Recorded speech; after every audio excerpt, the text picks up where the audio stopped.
In the golden heart of the countryside, where the air smelled like sunshine and wildflowers, sat a cozy red barn known as Sunnyfield Farm.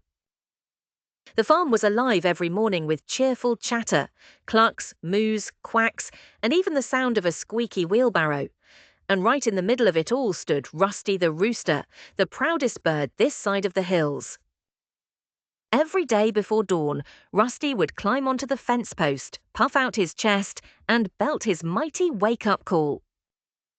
Cock-a-doodle-doo! His cry rang across the meadows, through the orchards, and even made the sleepy farmer's cat twitch her tail.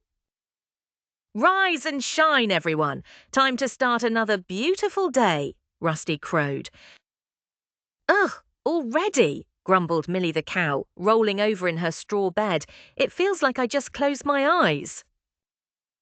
"Early birds catch the grain," Rusty said proudly, strutting in a circle.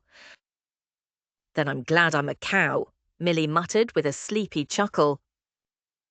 Sunnyfield Farm was full of all kinds of animals, each with their own quirks, dreams, and favourite snacks. There was Penny the pig, who loved rolling in mud puddles so much she called it Spa Day. Henry the horse, strong and gentle, who always gave rides to Farmer Joe's granddaughter, Lila. Daisy the duck, who waddled everywhere she wasn't supposed to be.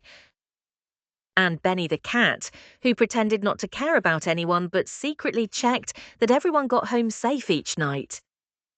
But the true heart of the farm was Lila herself, a bright-eyed 8-year-old with 2 braids, muddy boots, and the biggest smile you ever saw.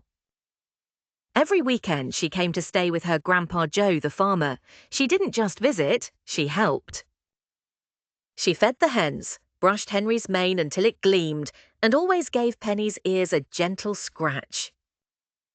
"Morning, everyone," she called one sunny Saturday, swinging open the barn door. "Who's hungry?"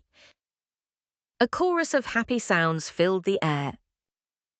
Cluck, cluck, moo! Oink, oink! Even Benny gave a little meow, pretending it was just coincidence. That week was a special one. Sunnyfield's annual harvest festival was coming. The townsfolk would visit the farm, pick apples, play games, and enjoy fresh milk and pies. Lila and Farmer Joe worked hard to get everything ready.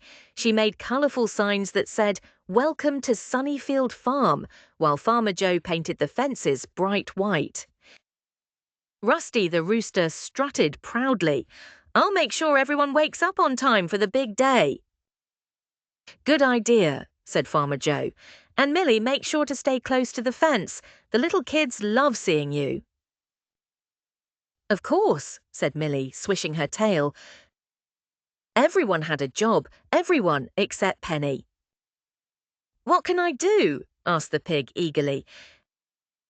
"Well," said Daisy, "you could try to stay clean for once." Penny gasped. "Clean? But mud is my thing." Lila giggled. "Don't worry, Penny. You can greet the visitors. Everyone loves a friendly pig." Penny beamed. "Oh, I can do that. I'll practice my smiles." And she did, in a puddle that reflected her muddy snout like a mirror. Please like, share, and subscribe to my channel. Bye.